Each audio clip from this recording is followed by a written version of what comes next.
Hello, this is Unlimited Splash, where we get better at Magic together through a new draft every day, and today I'm thrilled to be jumping into the Arena Direct. This one is for collector boosters, which means it's actually a more punishing prize structure. It costs 8,000 gems to enter. If you lose twice, you're out. But if you manage to get 7 wins while only sustaining 1 loss, then you get a collector booster box of the Teenage Mutant Ninja Turtles mailed to your house. I have won booster boxes in Dragonstorm Tarkir, MTG Foundations, Avatar, and I have some Lorwyn boxes on their way to my house right now. But this is my first time trying for the Mutant Ninja Turtles, so I'm really hoping that I can win a box today. So last night, like a kid who couldn't wait to open their presents, I actually bought the entry to the Arena Direct, but I was way too tired to actually play out my games. So I have my pool here, and it'll be a little bit faster deck building, but let me just highlight the rares and where I'm thinking I'm going with this deck. So here are all of my rares laid out for you, and honestly, this is exactly what you want to see. Yesterday, I posted a super deep dive analysis video on what exactly we can learn from the results of sealed events so far in Teenage Mutant Ninja Turtles. And what the data clearly said is that Black-White Sneak, which is the best deck in Premier Draft, is actually even more dominant in sealed. So if you can open 5 on-color rares in any color pair, you definitely want it to be Black-White Sneak. So I was really happy to see Turncoat Kunoichi, 2 copies of one of the very best rares in the entire format. Armageddon, I think, is actually pretty good in sealed. The downside of this card is that it costs 8 mana. But sealed games tend to go slower, so you will more often have time to get this guy out.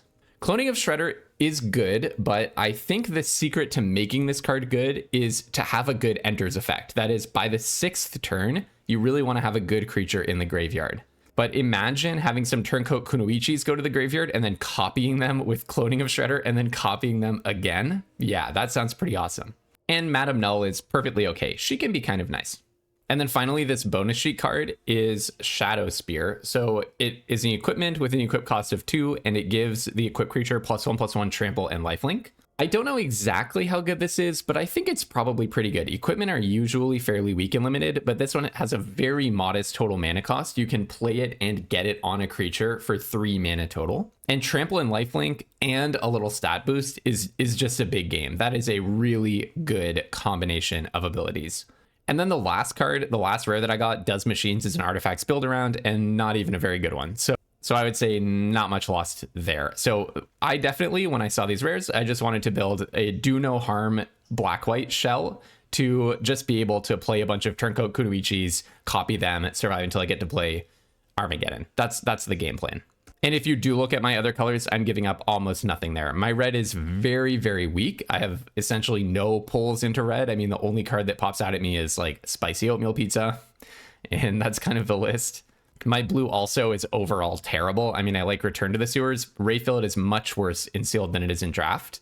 Ooze Spill is a great card. That's like the one great card in blue, but you know, that's not a pull into blue. My green is a little bit better. I mean, I wouldn't mind having access to like Frog Butler to ramp me up to Armageddon, that kind of thing. But Courier of Comestibles is much worse in sealed than in draft because you just don't get the food density to make it great usually. And so if I was going to do any one thing differently, it could be trying to fit in the Frog Butler, maybe the Primordial Pachyderm, the double Ragamuffin Raptor, and so on. But I just think I want to have a Black-White mana base that makes sense and can play my bombs consistently. The only other thing to note is I do have 2 Metalheads, which are amazing, and 2 Escape Tunnels, which you would think makes a splash possible. So I will take a look at if I can possibly splash in the Metalheads, even without artifact synergies. I would need to find a way to get 4 blue sources into my deck. So maybe that's on the table. But let's take a look at the best deck I can make in black and white. So here's a deck that basically uses all of the black and white cards that I have. I'm leaving out 1 High Flying Ace, which is really one of the worst white cards. A Quintessential Katana, which is maybe fine, but it's worse than this equipment, and I don't really want 2 random 1-mana equipments. Some Combat Tricks, maybe I could play those, but I don't really want to. And then some very bad creatures in black. So what does the deck look like? I have Squirrelinoids, April O'Neil, and this I'm a little bit unhappy about. The triple Ice Cream Kitties are really doing nothing in my deck, so these are total clunkers. I need to figure out if there's a way to use these, or if these are really just 1/3s for 2, in which case I really might rather play just another High Flying Ace. My curve looks ridiculous, but note that turncoat kunoichis you're trying to play on turn 4, so these are not really 3-drops, and it's also counting Make Your Move and Shredder's Revenge as 3-drops. So these are really my true 3-drops. And even Koya you're hoping to play after turn 3, and Leonardo you're hoping to play for 1 mana. So our 3-mana slot is looking okay, but if need be, I can play the turncoat kunoichis on turn 3 and temporarily exile something. That's still really good. A 3-drop that jails something, has this jailer effect of temporarily exiling something. That's been really good in recent formats. So even if you don't play the sneak cost on the kunoichi, it can still be really good. And then I was lucky to open a Karai. Jenika's perfectly fine. The Foot Ninjas are definitely clunkers, but I feel like having cards to sort of close out the game and stabilize myself is probably important because my deck does look a little slow. And then we actually have really good removal. In addition to the turncoat kunoichi, I mean, not really good removal, but I do have Anchovy, Banana Pizza, Grounded for Life, and I think I will play this Make Your Move as a 3rd removal piece, but in addition to the turncoat kunoichis and the Armageddon, not to mention Koya. And Squirrelinoids is kind of a removal spell as well, so feel good about my removal. One last thing to note, Shredder's Revenge is a lot better in sealed than it is in draft. This type of effect, making your opponent discard cards, tends to be better in sealed, and also just Sign in Blood is probably a lot better in sealed. So I think both pieces of this card, both modes, are just better in sealed. Now, the triple Ice Cream Kitty, what bothers me about the deck? The triple Ice Cream Kitty really bothers me. I can't really see how I would activate this. There's nothing that creates little tokens that I would want to sacrifice except for the Last Ronin's technique. That's like the one exception. I guess you could imagine me sacrificing something to the Ice Cream Kitty and then playing a Karai or cloning of Shredder, but that just doesn't sound very realistic, does it? But I think it's essential that I play cards that can get in the early game so that I have the opportunity to pay some of these sneak costs. I have a bunch of sneak costs that I really want to hit. So here's one suggestion. What if I cut an Ice Cream Kitty and play a Tunnel Rats? Because that's another 2-drop. And these two do kind of go together. Tunnel Rats gives me something that in the long run, I don't mind sacrificing to the Ice Cream Kitty. In the description, I will link a run that I did in the Avatar Winabox that won me those Avatar boxes right behind me. And in that deck, it was like a also like a black mid-range kind of a deck, black-green mid-range. Not too dissimilar from this one. It also had excellent removal and a kind of a one-sided board wipe that cost double black. A lot of similarities to this deck, actually. And in that deck, I ran the Merchant of Many Hats, which is a lot like the Tunnel Rats. And it actually did a whole lot of work for me in that run.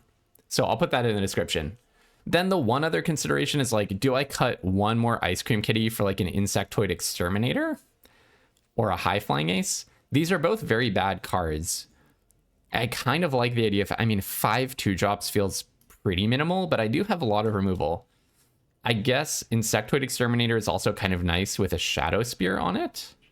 So an alternative would be play the High Flying Ace, cut another Ice Cream Kitty. This just looks so clogged on 3-drops. I know this is not a real representation of my curve, but if you do put everything that I could technically play on turn 3 into one stack, it just looks ridiculous, right? So yeah, I'm going to cut a High Flying Ace, play an Ice Cream Kitty, and yeah, I'm feeling pretty good about this list. I will say, in these events, you have to do 3 things. You have to open good cards, and specifically good cards that go together. You have to make good decisions, and you have to get lucky in your games. We did number 1. We opened good cards that go together. That's one check. That certainly doesn't guarantee you a box by any stretch, but it's the first step on the path to a box. I'm hoping we made good decisions in deck building, but we have to make good decisions in our games as well. And only time will tell if we get lucky.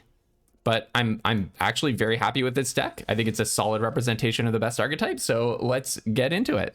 Now, before I jump into my first game, I have to share an update. Yesterday on my channel, I announced 2 subscriber goals. These are 2 things that I've been really wanting to do, but I want to make sure that there's actually an appetite for them and that they would really be useful and enjoyable to people. The first is mixing in some live streams in addition to posting a daily video. So yesterday I was sitting at 71 subscribers, and I said that the moment I passed 75 subscribers, I would do my first live stream. And I think within like 3 or 4 hours after the video going up, 4 more people had subscribed, and we just blew right through that goal. So that was really cool. So I'm going to do my first live stream here on YouTube next week. I am thinking it's going to be Wednesday at 8 p.m. Eastern. So that's March 18. But make sure to check back here closer to the date to make sure that nothing is shifted around. The second subscriber goal was a little bit more ambitious. Someone had asked that I make a Discord space where, for example, during Arena Directs, we can all share our pools and kind of talk about how we might want to build them. This would be a free to join space where we really start growing this community of people who like playing valuable high value cards and splashing and doing really fun stuff, but also are legitimately trying to get better at Magic together. I set a goal of 100 subscribers for when I would make that Discord, just to make sure I have the community momentum to make it a happening and hopping place online. And I'm happy to say we're now 81% of the way there. So if that sounds like a cool thing to you, to be able to just jump into a Discord totally free and just ask a community of other limited enthusiasts if this is the right build, or what decks are working for them in this new format, or what do you think about this card versus that card, then do go ahead and click subscribe if you're not subscribed yet. There's a link at the top of the description. You just have to expand the description, and there's a link right there that will subscribe you. And if you're already subscribed but you want this to happen, tell your friends about the channel and let me know if this sounds like a cool thing to you. So now I'm just gonna find a new home for my swanky new sub counter. All right, I don't think that will block anything important. And one last quick thing before we jump in, I want to acknowledge a comment of the day that comes from Austin Hetzel, who said, "The more and more I watch, the more and more I'm loving Teenage Mutant Ninja Turtles, and I started off as a hater." That perfectly expresses how I felt about this format as well. I think I'm nearing the end of my enthusiasm for it after this Arena Direct event. I'm probably going to do a bunch of flashback drafts, but this format was way more fun than I thought it was going to be. I totally sat out Spider-Man, but I'm glad that I played the Turtles. So thanks, Austin. Appreciate the comment. All right, let's try to win a box, shall we? All right, interesting hand. I mean, technically, I have a nice curve out going 1, 2, 3. Yeah, but the hand doesn't have a huge future. So yeah, drawing another land is not the best case scenario. But if I can draw another creature that I can activate my Madame Null onto, oh, what an amazing draw that is. That makes me really happy. Yes, I will play April O'Neil instead of the Ice Cream Kitty. Okay, you two can go straight to the bottom. And yes, in that order. Yeah, looks right. So Donnie's Boat costs 2 to equip. Probably what I'm going to do now is, okay, Donatello is Madame Null. This is a lot of lands. So I play Madame Null. And then the turn after that, I play the Ice Cream Kitty. I do make it a 2/4, and then I equip the bow to April O'Neil and attack. So first, let's get in with April O'Neil. No reason not to. Play a land. Play Madame Null. We'll see if they have a removal spell. It's very possible. It's interesting to me also that they're in Dimir colors, but appearing to play Artifact Synergy. I wonder if they're actually a Grixis deck. Okay. So you do get a counter on your Donatello, which could be bad for me. We'll see. The lifelink plus Madame Null is really nice, isn't it? Another land. So I've so far seen 4 cards and 1, 2, 3, 4, 5, 6, 7 lands. Okay, well, I hope that ends soon. I'll go ahead and play a land. So technically, I could put the bow on Madame Null if I wanted to. And she becomes really hard to block. But I wouldn't get to attack with April. So let's just send April in. I think I just attack with April, yeah. All right, 3 lifelink, yeah. The bow is looking good, isn't it? And then I play the Ice Cream Kitty, and I enthusiastically take that action. 1 life is worth a counter when I'm at 22 and have a life-linking equipment. Everything pizza. Okay, so artifacts is part of what's going on here, but another part of what's going on here is just being every color. No, they're just playing it as an artifact in a Dimir deck. That's so interesting. All right, well, I'm getting Donatello'd for sure. It's a little painful. Okay, Karai.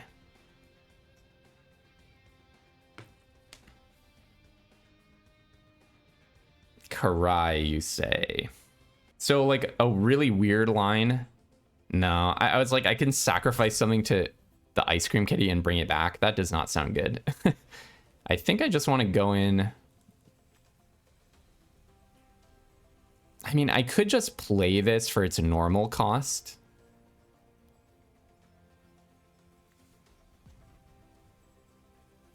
I think one question is, do I attack with the Ice Cream Kitty? Like, one thing I could do is, I guess this is probably good.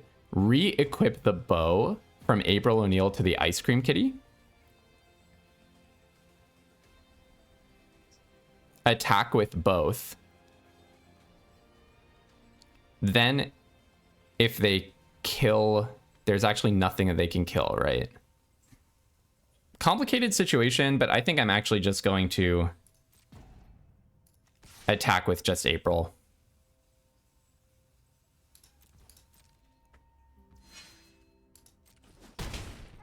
It's really confusing. Then I think I re-equip to the ice. I mean, kind of do want to just play Karai. Yeah, I think I do just want to play the Karai because it's a 6/6. That's pretty good. I think it's worth doing. I guess I could have bounced the April. No, I couldn't have. I couldn't have bounced. I could have bounced the April and recast it, but I wouldn't have gotten to activate anything. So I'm going to do this, play this, and then maybe I'll move this over to Ice Cream Kitty. Such a good blocker. I just have so many good blockers. Really, really wacky situation, isn't it? Okay, they're not. Are they trying to activate their everything pizza? Yeah. That's really annoying because the anchovy and banana pizza would have hit Madame Null or something. Okay, well, that's a really good one. It would have hit Madame Null. And then I would have gotten to bring something back with the sneak ability. But what's done is done. So I think I'm now going to move the bow back. Making sure to keep 2 black untapped. Go in with April. The bow is just looking nasty. This card's going really well. Play a land, and then this was a really nice draw. Anchovy Pizza the Donatello. So do they just have all the lanes they need for everything pizza? That would be really bad for me. I'm really scared to see this mutant town when they didn't bother fixing off the everything pizza. I wonder if they're actually just Sultai bringing back the anchovy and banana pizza. Oh, that's so bad for me. I really want to stop being mana flooded. I mean, if I could get my 6-drop that copies stuff, for example, that would be really good. Okay, so I can sneak in a Foot Ninjas and recast it. That seems nice. That seems nice. I mean, and recast April. All right, I'll try that. I mean, they left 2 mana up conspicuously. I wonder if it's a bite spell? All right, sneak this guy in. See what this is. I'm really curious, actually. I'm very curious what this is. It's not a counter because they don't have 2 blue. Oh, I actually can straight up kill them if they don't have removal. I didn't think about Madame Null and Foot Ninjas. All right. Smooth game 1. Smooth game 1. Wow, my deck actually feels great. That was so complicated. Ninjutsu is one of the most complicated abilities ever printed. Okay, I have to go to the farmer's market, so about 45 minutes are going to pass just like this. All right, on to the next one. I'm actually a little embarrassed that I didn't notice that Foot Ninja's synergy, where it can just be 10 damage out of nowhere during deck building, or actually even until it happened, until the trigger went on the stack, or until right before the trigger was going to go on the stack. So yeah, I should have noticed that sooner. This is an obvious mulligan, unfortunately. No way can I keep this. Ugh, I mean, this is almost as bad. Wow. The mana problems already. I mean, I have 2 black, and I have a removal spell in another play the moment that I find my white mana. And I do have a very kind of grindy defensive drop, and I think I have, I guess, 8 planes is not that great. I really need to find a planes. Do I really go to 5? I guess I could draw Ice Cream Kitty or any of my planes. Tunnel Rats. So I have like 10 plus draws that are fine. And 3 draws to do it in.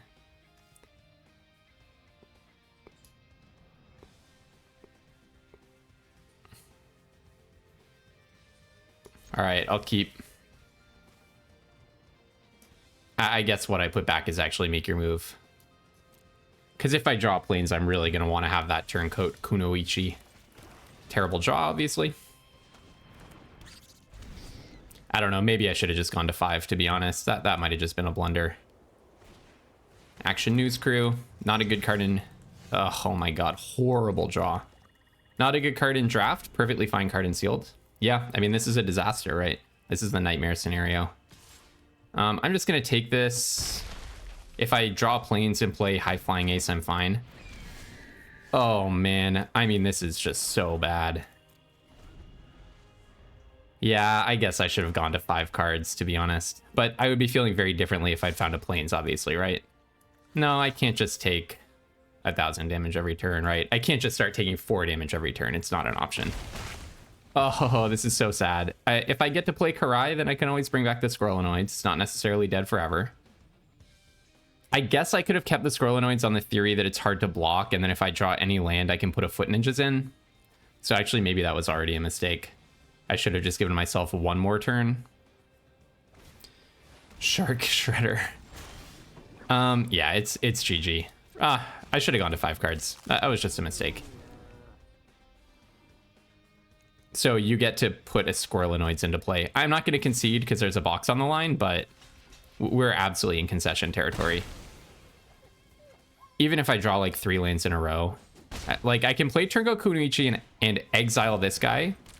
So maybe that's, and maybe they don't have a removal spell. Oh man, it's just, okay. I should have mulliganed, but having said that, yeah, no, we can just concede now, right? I don't have, I don't have any out. I mean, it's easy to say that I should have mulliganed, but you know, if I'd drawn a plains turn 3, then we obviously would have felt very differently. I had 8 planes. I'm actually going to check the hypergeometric calculator. Maybe I should have done this earlier. Okay, the hypergeometric calculator says that by turn 3, I had a 98% chance of finding a white source, so that's unlucky. The average 5 would have worked out better for me, obviously. Yep, but I hit the 2% chance of not finding a white source, so well, that's the kind of thing that can make you lose a box. But okay, we have another loss to give. All right, well, definitely hoping for a better hand here. That was not just one bad hand, that was a mulligan into a disaster. So maybe we use up all our bad luck, but this is not looking great either. I mean, Shredder's Revenge does not affect the board. I guess I can play Karai into Anchovy and Banana Pizza if need be. So yeah, maybe something like that. Maybe something like that is fine. I do have a very slow deck. Maybe we'll have more luck in the 1-1 bracket. Let's see. I think I am inclined to just play Karai. Because there's a good shot that I'm just going to be bouncing it. Like sneaking it out for Turncoat Kunoichi. See what they've got.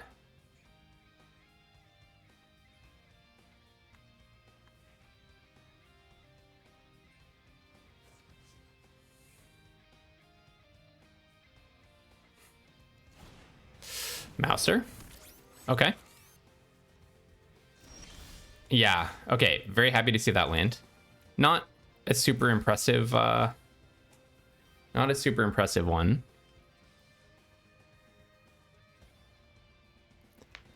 So I kind of want to play the Turncoat Kunoichi because if they do, well, I guess, yeah, I kind of want to play Turncoat Kunoichi, exile, let's say, Purple Dragon Punks, and start attacking with Karai, because if they kill the Kunoichi, there is the 5-mana exile target creature, but these jailer effects are just good anyways. I don't really care if they get their Purple Dragon Punks back, but the idea is if they kill it rather than exiling it, then I get to bring it back with Karai. This does look like there is a shore up equivalent in this set, right? Something like that.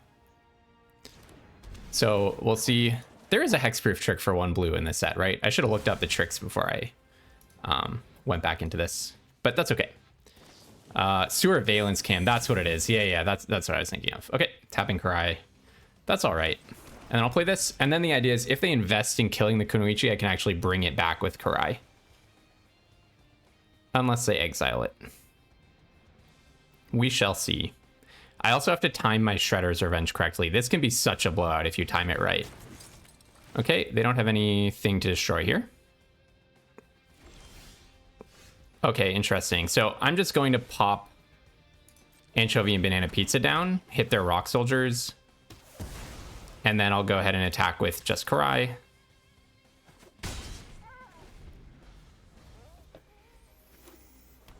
All right. Do they have the 6 damage in Exile? Looks like they do. That's okay. If they get a purple Dragon Punks back, it's not such a disaster for me.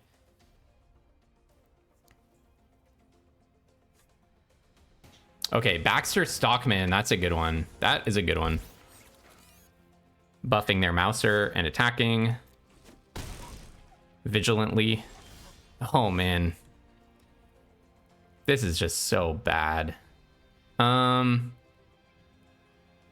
really want to just Shredder's Revenge them, take another 5, to be honest. Feels good to empty their hand. But I'm in the losing position. I could also attack with Foot Ninjas, attack with Karai and flash in a Foot Ninjas. Even if I empty their hand, they have Sewer Valence Cam. I really want another land. I can also bounce Karai for Last Ronin's technique. This is looking really bad. I suppose I can Koya flickering their 1/1. That's another option. And then I can do things like chump with Koya and recast it. I really want to Grounded for life my opponent. You know what I could do is I could play Koya flickering the Turncoat Kunoichi and exiling their Baxter Stockman. Okay, that sounds like a good idea, doesn't it? Because it actually deals with the problem that's right in front of me. If they get another Baxter Stockman entry, I actually don't really care about that. Yeah, I think this is good enough, right? I'm going to flicker the Turncoat Kunoichi. They don't seem to have removal for it, so give them back their purple Dragon Punks. No attacks. In comes this guy. If they get another 1/1 out of this because they get to another ETB off of Baxter, I think that's okay for me. So this really puts it to them to have an answer to the Turncoat Kunoichi. And this way I don't have to draw the land for Grounded for life. Okay, it seems like that worked out.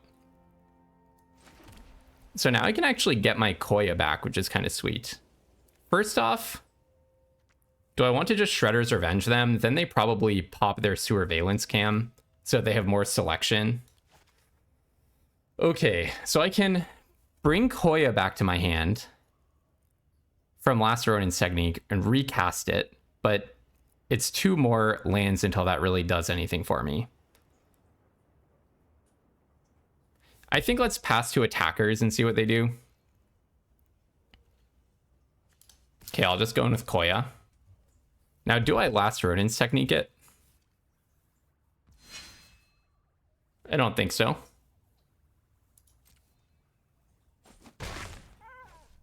Interesting. Well, then I'll ask them to discard 2 cards. I assume what's going to happen is that they're going to pop their Sewer Valence Cam now. But it means they don't get any utility out of the tap part of it. I guess they can push some damage here. Okay, they don't even tap Karai. That's interesting. Okay. So you draw 2 and then you discard 2. Yeah, Sewer Valence Cam is a good answer to the Shredder's technique. Losing 2 lands. Okay, sure. If they play some incredible hasty card, I can ground it for life, but most likely I'm just going to be popping Anchovy and Banana Pizza. Oh, that's a good card. That is a good card. Henchbots. Wow. Wow. Killing the Turncoat Kunoichi. Wow. Getting another Enters trigger on Baxter. Ravenous Robots into Henchbots. Well, I don't know what they drew and what they already had. But now I'm in huge trouble. Huge trouble. Dang, I thought this was such a good deck. But it's gone horribly. Well, okay, I'm not lost, right? I'm going to take a chunk of damage here, but it's only 5 damage. Next turn, I get to ground it for life the Henchbots and re-exile Baxter. All right, take the damage.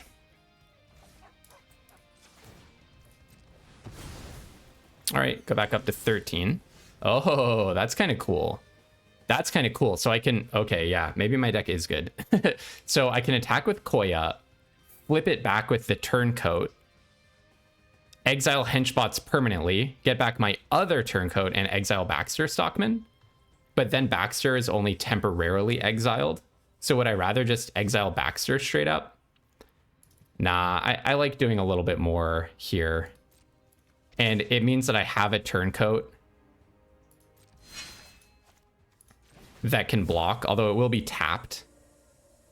One issue here is I don't have good blocks next turn, but hopefully they don't have very good attacks.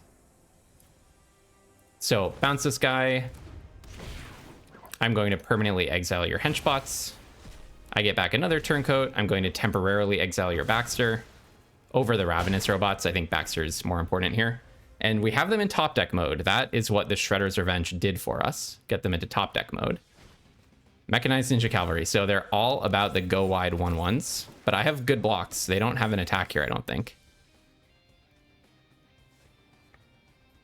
And then I can start bouncing my Turncoat Kunoichi if I could somehow get damage through, but I don't think I will be able to get damage through. So now what I'm going to do... Okay, maybe my deck is actually good after all. I'm going to play Koya. This is pretty sweet, right? This is pretty sweet. I'm going to play Koya, flicker my Turncoat Kunoichi. Dang, I wish I hadn't gotten mana screwed that game. I think it is worth putting down a Squirrelinoids, even though it's like not very good on this board. Then we go to the end step. Definitely not attacking. We go to the end step, and I'm going to take care of your Ravenous Robots. Now my Kunoichis are both valuable, but I have the skies, right? I have control of the skies with my Koya. In comes a nobody to fix their jaws a little bit. This is fun. I'm having fun.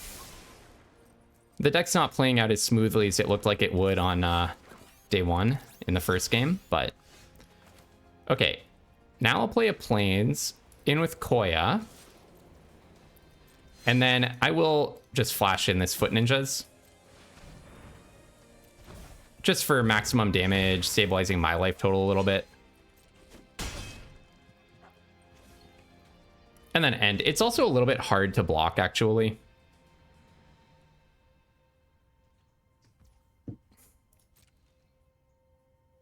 They have to set up a really big block against it, don't they? Okay, so now I can just permanently exile something, and I think that's worth doing. Let's just put down the Koya and exile that nobody, because I still have a Grounded for Life in my hand. But I hit the mana that I need to just permanently exile something. Then I could also attack with the Foot Ninjas, but I don't really want to trade it for 5 tokens, especially when I have a removal spell up later on. So no attacks here. I mean, I guess I could... Actually, I guess I could attack with the Foot Ninjas. Oh, Surveillance Cam. Because then if I can get Karai in, just from attrition, I can get to return the Foot Ninjas. Bouncing this Koya has just been so awesome. All right, I don't have attacks right now, though. And then I will pay the 4, so I don't have my removal spell up. They do get to draw 3 cards here, though, which is really, really good for them. That's a lot of cards. They're setting up for an attack, so that makes me wonder if they have some kind of hasty, chunky card. All right, down comes a Mouser and an Island, 2 draws that I'm not very afraid of. Oh, that's kind of good, right? So I attack with Koya, and then, yeah, so I'm going to represent lethal here. In with Koya. Go to blockers. I'm going to sneak in this Leonardo. And I think it's at 7 right now. Oh, it's 6. So then before damage, I'm just going to cast this as a normal instant. And then Leonardo delivers lethal. All right, we got there. Bit of a tough one, but flickering the Turncoat Kunoichis was totally sweet. So we got through 2 wins. 2 wins.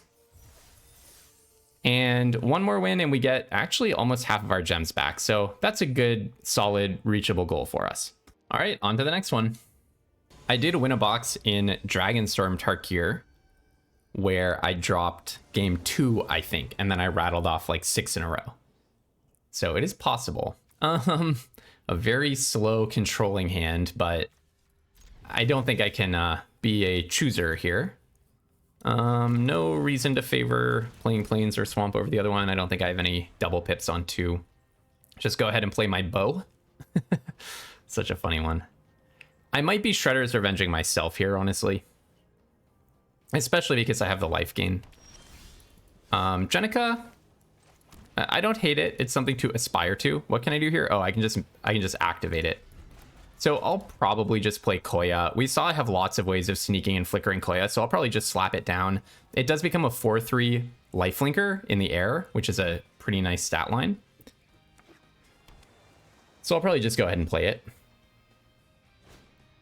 Buzzbots, okay, they don't get value out of me flickering that or anything. I mean, I can always exile 0 creatures with Koya. Oh, Madam Null, that's a much better one. Okay, very happy to play Madam Null here, definitely. Make your move can hit Buzzbots. And if I get to play my Koya, that's totally sweet because... looks like they might have a removal spell. But that would be totally sweet because like a 4/3 flyer, and then especially when I have the bow, would be really nice. What could they have, though, for this mana? They could pacifism it. They might just be trying to make sure they understand its effect. It's a pretty complicated card. But no, it really looks like they have removal. What are they doing?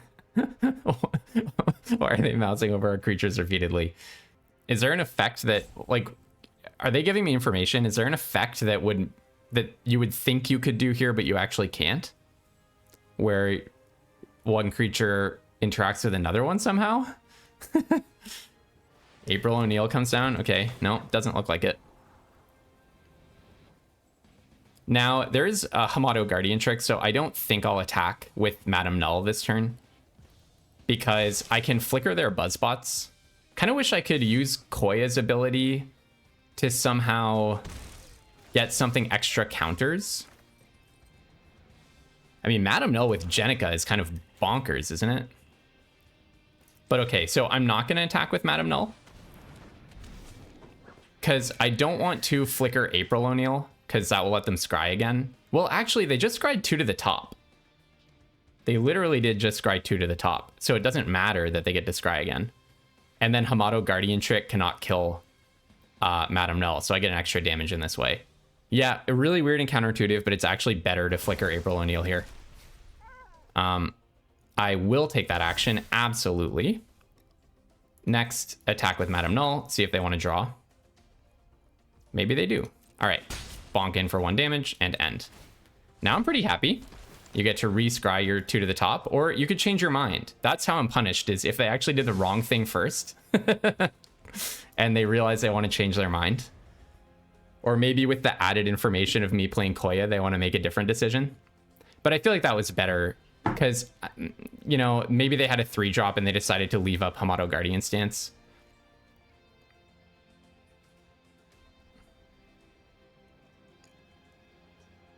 I'm really hoping Madam Null survives the turn and I draw a land. That would be amazing. And I get to play Jenica. That would be so awesome. Sneak? You have a sneak? Can't be the Kunoichi.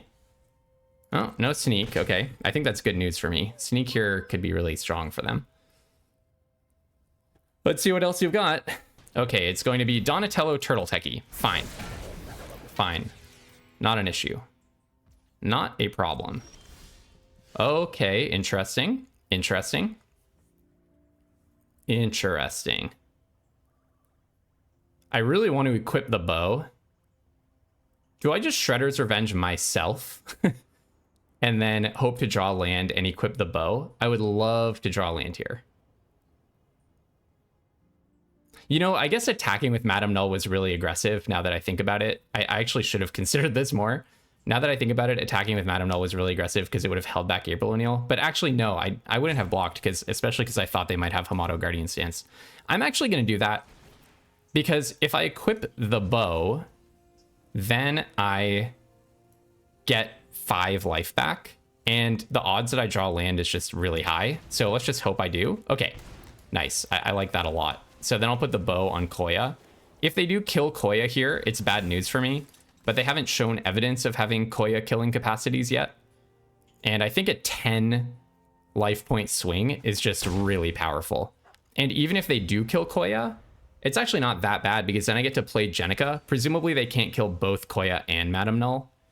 And then I get to play Jenica, which is a 6/6 and a 5/5. I don't know if I do actually want to pay all that much life, but now that I'm back up to 18, well, I'm going to take some damage here. I'm definitely going to take some damage here. They didn't seem to have a combat trick. Well, I don't know what combat trick would be. Yeah, but they're not attacking with April. Suggests they don't have something that would give her +1. So maybe it's not Hamato Guardian Stance then. Okay. Metalhead, bouncing Koya. Sure. That's actually really annoying, but... So what I can do, though, is... Oh, that's a really good draw, actually. Because Koya is pretty annoying here, because I don't really want to flicker anything that they have. But High Flying Ace into Make Your Move does actually sound really good.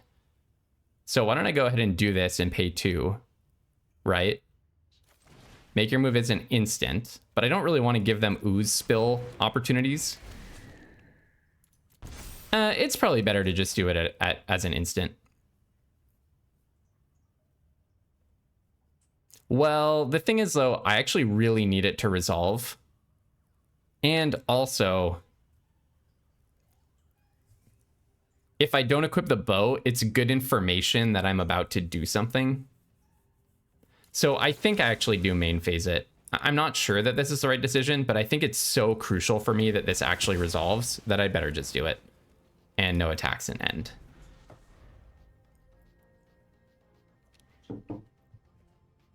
So I can play an anchovy and banana pizza and pop it in the same turn. So I'm almost at 15 here. Even better, I could put Donnie's bow on the high flying ace and gain 5. If this thing survives. And supposing they don't play a 6/6 flyer somehow. I mean, I guess they're about to hit Kitsune mana. They could steal my high flying ace. But then I could Koya it. And they do see Koya face up, so. Can't be all bad, right? If they attack, I have 6 mana, so 1 more mana and I can actually play Koya and keep the thing exiled.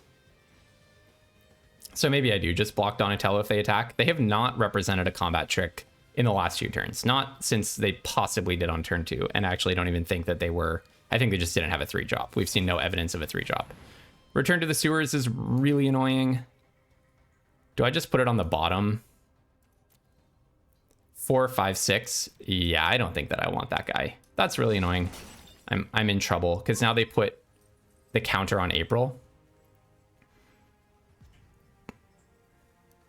So do I actually just block Donatello here with my Death Toucher, or do I take 7?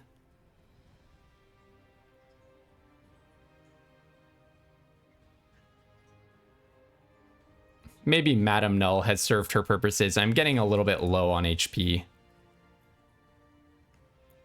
So next turn, maybe I can play Koya, exile Donatello. Yeah, I think the unblockable April is a bit of a problem for me. So maybe I draw a land here? No. That guy would be nice if I had the mana for it.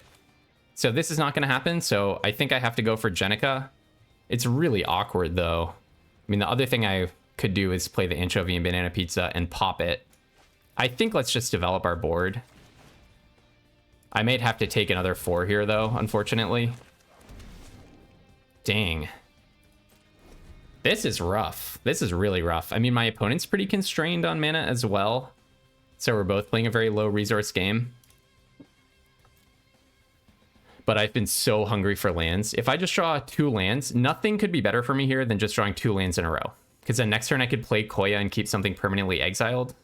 The turn after I could play Armageddon. That would be good.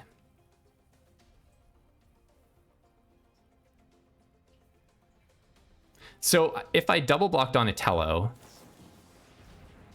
Sewer Valence Cam. That's so frustrating.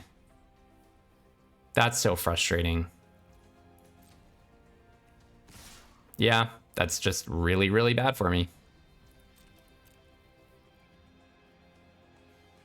And you have a sneak or something? That's just really bad for me. I mean, their card quality is like extremely high.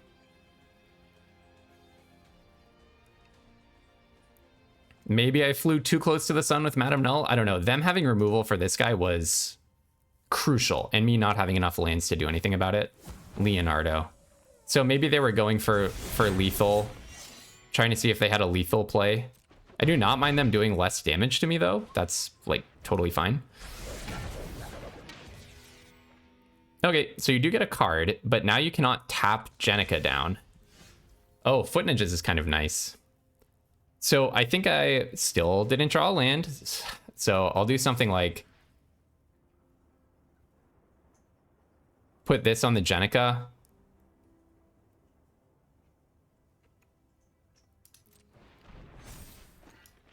Kill Donatello.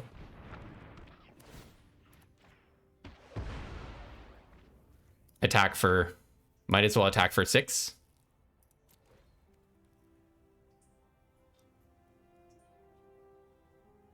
So you can't block the 4/4. I mean, you can, but it has trample. And now I go up to 9. We'll see what they've got for me. Could be quite a lot. Could be quite a lot. I'm not afraid to flicker Leonardo. Both their creatures can't get flickered with Koya. So now even if I don't draw land, I could just play Koya. But I could also just play Foot Ninjas and like just hard cast Foot Ninjas and gain 3. 4, 5, 6. Yeah, I have exactly the mana to do that.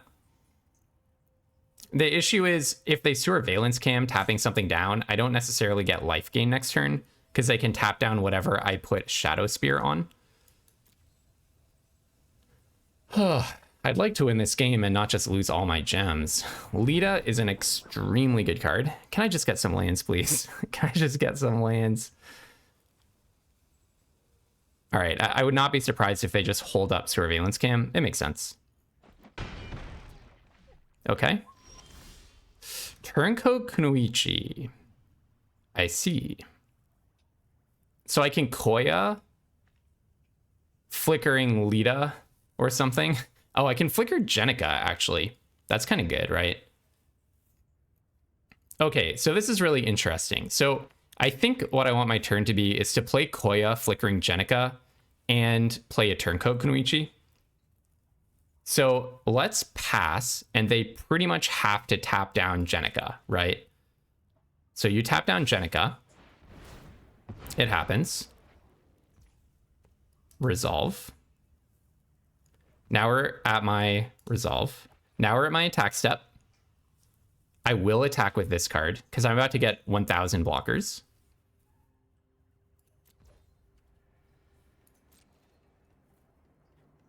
Now, if they don't block, I actually have an interesting decision.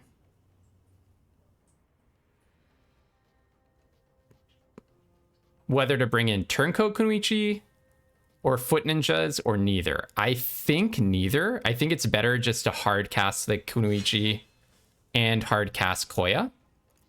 Like 5 damage here and 3 life gain is nice, but I think it's better to just have 1,000 blockers. So play my Koya.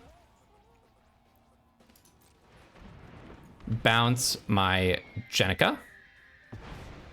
Play the Kunoichi. And then do I get rid of Leonardo? Or actually, I probably just get rid of Lita. I think that's better. Get rid of Lita. And then end of turn, back comes Jenica, and it makes a 2/2. Yeah, now I have a nice board. Foot Ninjas will gain me HP. Anchovy and Banana Pizza will gain me HP. And the bow can gain me HP. So my life total, if I can survive this turn, is not inherently a problem. And if they spend a lot of time killing my Kunoichi, I don't really care. Like, Lita's nice, but it's not like it was a absolute must-kill threat for me. And I'm representing a lot of damage. Like, I'm at 5 HP, but hey, they're at 6 HP. I think if I'd exiled the Lita before damage last turn also, like I did give them the opportunity to block and keep their life total, but they probably then they would have blocked with Buzzbots, or maybe not. They didn't. I actually wonder why they didn't want to block with Buzzbots. I guess their problem is they have so many cards in hand and only so much time to play all of it. So having the creature down is better. They also could see that I have a Koya, and they don't want to just be automatically taking 2 every turn. But I can always put my Shadow Spear on Koya, right? Oh, it looks like they might be about to do something about Koya. Okay, the Ooze. So you can spend another mana to put +1/+1 on something. Interesting.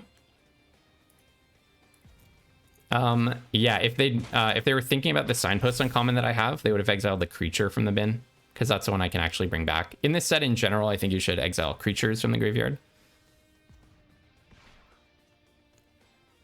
Now, I actually think I'd probably just block here. I'm actually just going to block. I don't really want to be taking a bunch of damage. They could have whatever trick, but they could also have a sneak card, which would punish me for not blocking, so. And this makes Leonardo worse if the Buzzbots dies. It does give them a card as a reimbursement and limits my flickering shenanigans I can pull off, but I can always flicker Jenica for value. Okay, I'm actually happy to see the board simplify like this. And now you have a removal spell for the Kunoichi, perhaps?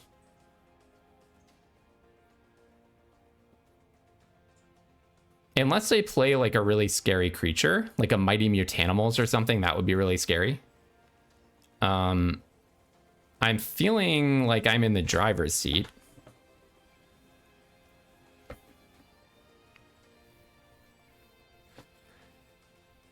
I wouldn't mind getting to sneak Jenica, although I doubt that's going to happen.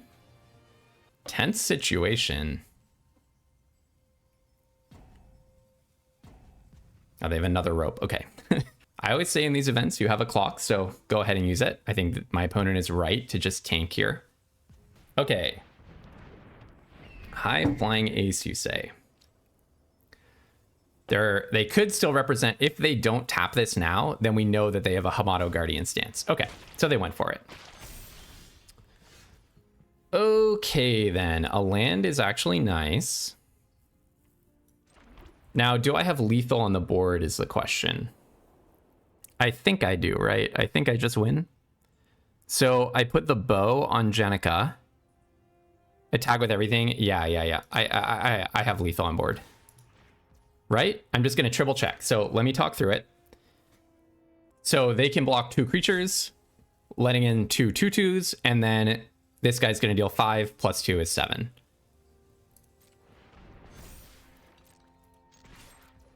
And sneak cost is 4. Should just have lethal here. No lifelink. Right? Looks like a win. Sneak out a token and in for 8 damage, and that's going to be GG. All right, tense game. These games have been way closer than I was hoping, but I will say, you know, my deck is there on the rare quality. A lot of my cards are clunkers, and my mana has not been working perfectly. So I guess I'm not surprised that it hasn't been a total cakewalk. But okay, I mean, look, now we play another game, and if I win, I actually pretty much make my gems back. So yeah, if you make your gems back, you don't feel thrilled, but you also don't feel like you failed. And even this event right now has been the cost of like 3 drafts, and playing for stakes is way more fun than just drafting 3 times, right? So yeah, this has been pretty good value. So I can actually keep this just fine, right? This is a hand that I can actually keep just fine. Turn 1 Shadow Spear, turn 2 Kitty. Turn 3 I can just equip the Shadow Spear to the Kitty if I want to. And worst case scenario, if I keep not getting a Plains, I can always just cycle Jenica. And then I very likely am going to be able to ramp my way into an Anchovy and Banana Pizza. It's not the perfect hand, obviously, but I think it's actually a good one. Very likely, I'm going to be cycling Jenica turn 3.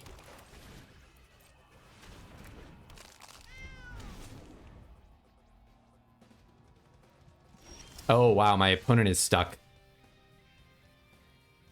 So I'm actually going to, instead of cycling Jenica, I'll attack with my Ice Cream Kitty, and then I'm going to Shredder's Revenge myself.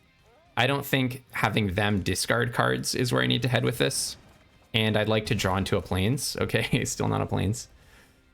All right, sorry, opponent. But I'm kind of right there with you. Sweet lands, though. Love these lands. Oh, they had to discard. Yeah, that sucks. Maybe I still don't even cycle the Jenica, because I can still just do normal magic of playing Ice Cream Kitty. Nah, I cycle the Jenica. It's time to have a Plains. It's time to have a Plains. Then I'll play the Plains and play another Ice Cream Kitty. It gives me a lot less optionality, but this means that next turn I could attack with 2 and play a Turncoat Kunoichi if they play a good card, and now my hand is just all removal. Okay, in comes the Ooze so that they don't have to discard, but they're still stuck. Yeah, that sucks for my opponent. I'll play a land. I'm just going to equip this guy here. Okay, I don't know. Maybe I actually should have kept Jenica because it's just so much damage. But no, I still wouldn't have been able to play it. So equip, in for 3. Play Koya and not flicker anything. I just have so much removal, and I mean, sorry to my opponent. This sucks for them, but I just want to represent as much damage as I possibly can while they're mana screwed. If this were like F&M or something, I might be polite and not play like that, but there is a many $100 box on the line eventually. Their deck looks awesome. I love Krang. They're discarding Kitsune. That's so painful. I mean, it actually makes perfect sense that that's what they would do, but that is so painful. I'll re-equip this to the flyer, in for 3. I almost want to sack a creature to Ice Cream Kitty, but that's clearly not the move. By the way, they could have been exiling their own cards from their graveyard to make mutagen tokens this whole time. But yeah, this is so unlikely for this to happen. I don't think there's like a discard effect I need to be worried about. It's so unlikely for this to happen with the hand smoother and everything. I do feel bad for my opponent. Okay, well, they have 1 turn to land something, and I have a billion removal spells. Still nothing. A blue mana, okay. Maybe they were also mana screwed. Okay, so we can resolve that. Now, the question is, do I kill it to push through an extra damage? I think the answer is just yes. The answer is just yes. Let's kill that guy to push through a little bit more damage. It lets me get 1 more Ice Cream Kitty in.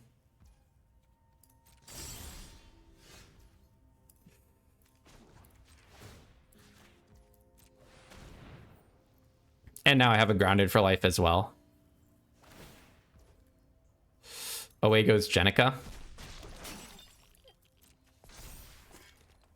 I was wondering, like, can I use my Ice Cream Kitty? Like, could I exile Koya? I made a mistake. I just gave them an extra turn because I was BSing about something. I was thinking, like, the old Oblivion Ring loop. Can I play this, exile my Koya, play a Turncoat Kunoichi, and exile that Turncoat Kunoichi to get Koya back, to have an untapped Koya? But no, it doesn't work like that because you can only exile a creature an opponent controls. Okay, I obviously should have been paying attention there. My bad. I gave them an extra turn to live, but it didn't end up mattering because now I shoot this transdimensional bovine, and then I have a lethal attack. I actually have a lethal attack on the board anyways, but might as well be, you know, using all of our resources here. In with the team. All right. Sorry to you, Lithanized. That was a total shame. Would have liked to play against you. Your deck seems sweet. Better luck if you do this. Better luck in your next games or if you do this event again, although I think you're in the 2 and 1 queue, so better luck if you do the event again. Okay, folks, we have 7,200 gems in the bank, so that's almost our entry fee back. Really wishing I hadn't dropped a game to Mana Screw, but hey, that's just one more learning opportunity. That's just one little data point that I should have mulliganed to 5 when I didn't. So one more for the ledger, just to get better next time. I like this hand. Yeah, I can start cloning Turncoat Kunoichis. I like this hand. I like this hand. What do we have to rip off? 3 more wins in a row, I think. 3 wins without dropping 1? Well, you know, stranger things have happened. So I'm going to be very eager to... Oh, nice. Squirrelinoids as well. I have a lot of tools here. I'm going to be very eager to play this Turncoat Kunoichi because it just allows me to have a cloning of the Shredder target. Wow, everyone's loving this card. I'm not sure I think that card is so good. So I'm actually going to just target myself. I'm just liking signing in blood a lot in this event. Like, just having more... Oh, and I can Karai, bringing back Turncoat Kunoichi. Yeah. I'm just liking having more opportunities to draw lands, actually. I think the Sneak deck, and especially my version of it, is very mana hungry. Oh, the Ooze nerfs cloning of Shredder. That's so bad. I did not think about that. Okay, that's trouble. That's trouble for me. That's actually really bad for me. That is actually really bad for me, isn't it? So I could play Karai into Squirrelinoids here. Is that better than just playing the foot ninjas? Do you have a surveillance cam? It looks like it. What else could this be? What else could this be? Yeah, I don't know. I think I'm not going to do foot ninjas here. I think I'm going to do Karai plus Squirrelinoids. Oh, you know what they could have? Counterspell. This looks like a counterspell. So let's open with the Squirrelinoids just to give them an opportunity to counter the worst one. I don't think I can play around counterspell forever, and I think I would rather pave the way by having Karai be the thing that gets countered and then removed. Like, it's just a straight up cancel. Okay, yeah. It's not like the one where you can play around it by just always having 2 extra mana up. Oh, it's a retro mutation. Okay. Well, I'd like to get Koya. That would be a nice way to deal with that. Oh, I actually see why they put can't attack on the retro mutation. This is a nice deep design thing. Otherwise, you could sneak it out. That would be a little brutal. Lessons from life. Okay. So hopefully the fact that they think they took care of their Karai, maybe that makes them less likely to ooze my stuff. Maybe they'll be less disciplined about that. Another thing is, yeah, no. Cloning of Shredder is just... I need to get multiple creatures in the graveyard at a time. That's the only way for me to really activate Cloning of Shredder. All right, so I'm just going to go in for the maximum damage here, which is... tap. Thank you, Auto Tapper, for trying to ruin my event. Always be careful with that sneaky little Auto Tapper. Tried to make me tap both of my black mana so that I could not recast the Squirrelinoids. All right, gain 3.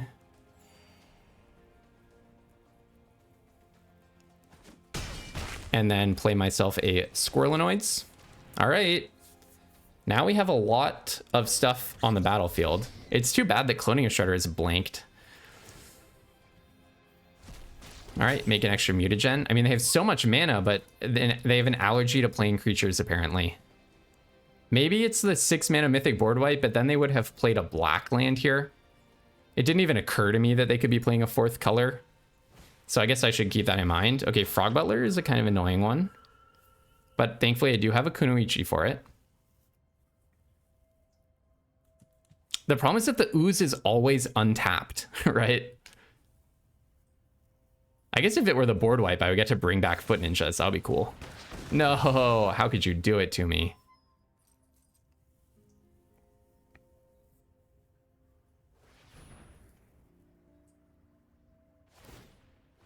Putting in mutagen on the Frog Butler. I guess I could draw Make Your Move, right? That would be really good. Ugh. I'm frustrated to have lost my Foot Ninjas and to not be able to bring it back. Like, usually this would be such an absolute blowout. So I can temporarily exile Frog Butler. Or I can permanently exile Frog Butler. I can temporarily exile Frog Butler and push 3 damage.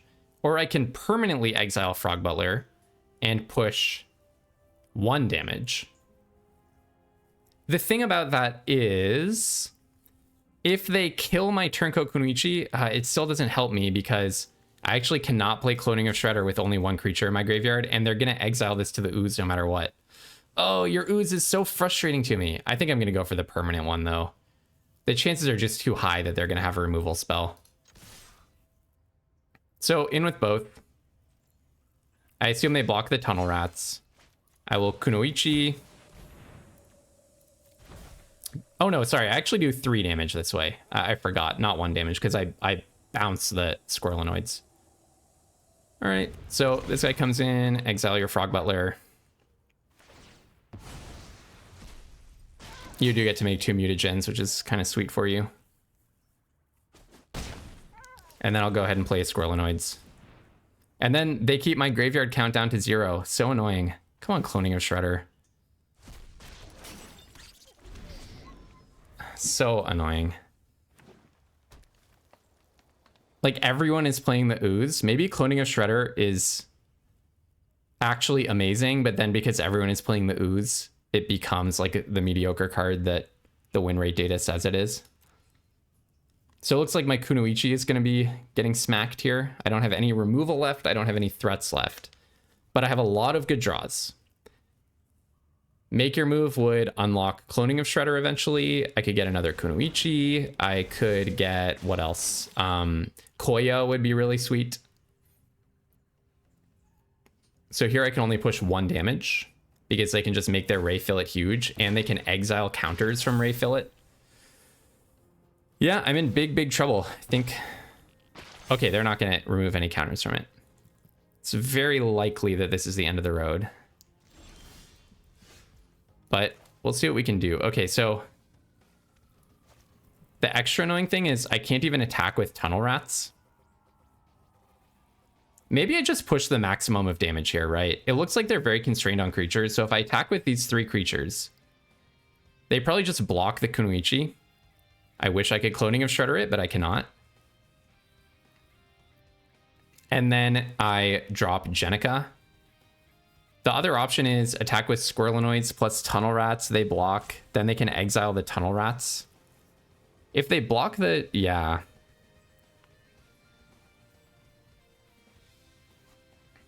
Okay, here's a funny line. Here's a funny line. I could play Cloning of Shredder. I could get something in the graveyard. Once I have 6 mana, I could get something in the graveyard. Then I could play Cloning of Shredder.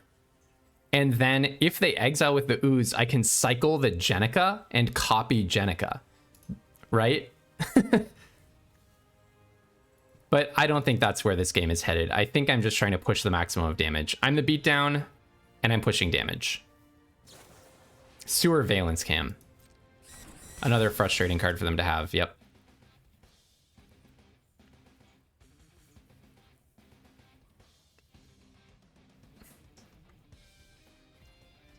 Tapping the Kunoichi. Interesting.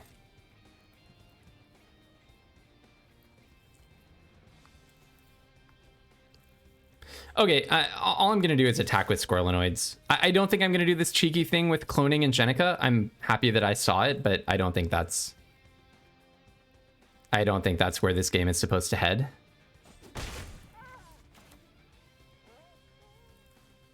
It would be really funny, but I think it's too delicate and too hard to engineer.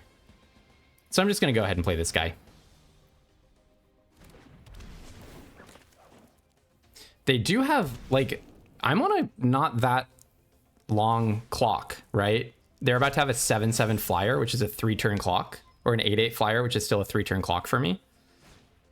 Lessons from life. Yeah, okay. Maybe they'll find a creature. So the question is, how many attacks can they sustain? If they can play a land here, they can tap a creature to their Sewer Valence Cam. And then they're taking 3 damage. Or sorry, 3 attackers, which is 5 damage, so it's not lethal next turn. I mean, I do have a lot of removal in this deck as well. I just wish this ooze hadn't shut down my bomb. 1, 2, 3, 4, 5, 6, 7. Yeah, so like Koya would be such a good draw. Foot Ninjas, my other turncoat Kunoichi. Okay, that's a good draw for them. We'll see if they... Okay, Fugitive Droid. So they have a bunch of blockers now. Absolutely, I just attack with everything, though.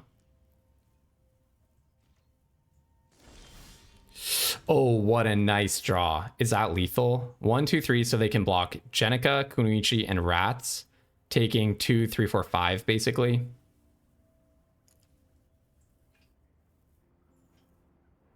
Yeah, it's an easy attack. It's an easy attack with everything, but it's not quite lethal. But I might be looking lethal next turn. Blocking the Kunoichi makes sense. I hope they don't block Jenica, but they will. They're no fool. So now the question is, do I even...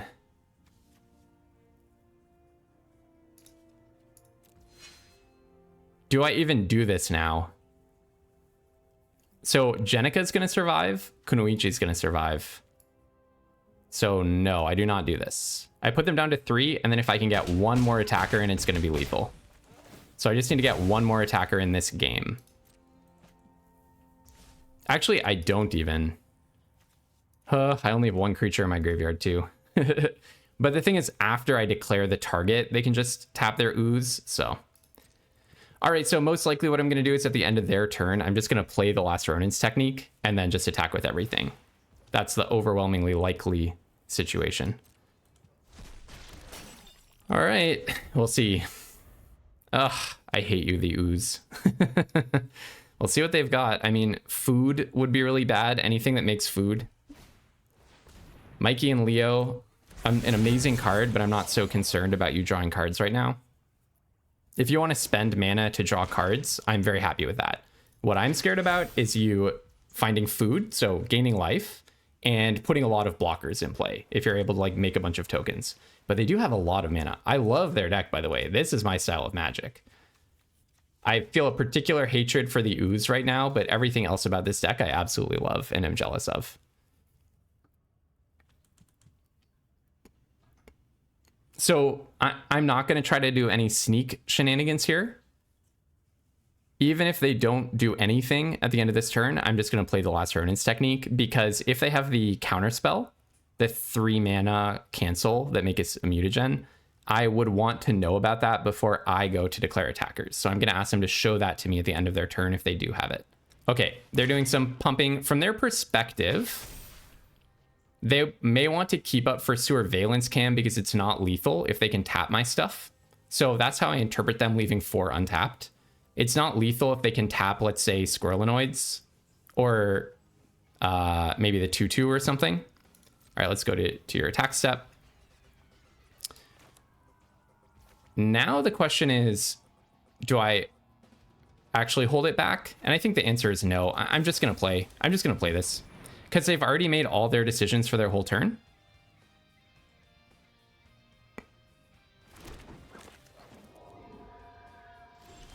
So this info only matters if they have instant speed stuff to do, and I don't think they have that much. They didn't activate Surveillance Cam. Do they have instant speed life gain? Hard to think of what that would be. Or make a bunch of blockers at once.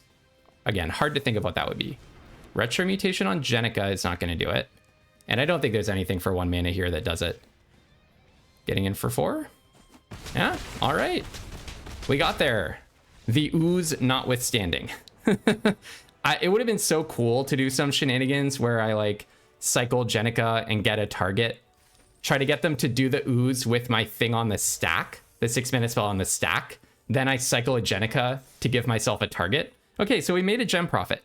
If we hadn't dropped a game, I would be feeling really good. It's going to be tough for me to win 2 more in a row, but let's try. All right. It's a fine hand. It's a fine hand. There's a chunk of gems on the line, not yet a box on the line. I'm just going to open with Shadow Spear. I don't think there's that much value to keeping it hidden. My deck is slow. It has a lot of 3 drops, so I should expect this kind of thing. Oh, wow. My opponent is a Ninja Turtles enthusiast. This is intimidating. This is intimidating. They're a true Ninja Turtler. Not like me. Casey Jones. This card is much worse than sealed because you're just going to whiff way more often. But let's see if my opponent has the juice, the artifact juice. They do not. Yeah, this card's way worse in sealed than in draft, and that's why. All right, I'll take it. But hey, it might cause a lot of trouble for me here. If I can not stop drawing lands, especially. Well, I'm definitely not going to temporarily Kunoichi there, Casey Jones. Just pop down a Karai. There's a good shot that they can just deal with it. Tenderize wouldn't do it, though. Tenderize wouldn't do it. Unfortunately, Karai cannot bring itself back. Manhole Missile would do it. So that's really, really bad for me. That's really bad for me. I need to draw action right now. Maybe I shouldn't have run it out, but I don't really see what other options I had. Okay, Ice Cream Kitty's an awesome draw. That's such a good draw. This is exactly the kind of thing I'm looking for. So in comes the kitty, pop some lifelink on it, and hopefully we can get something moving here.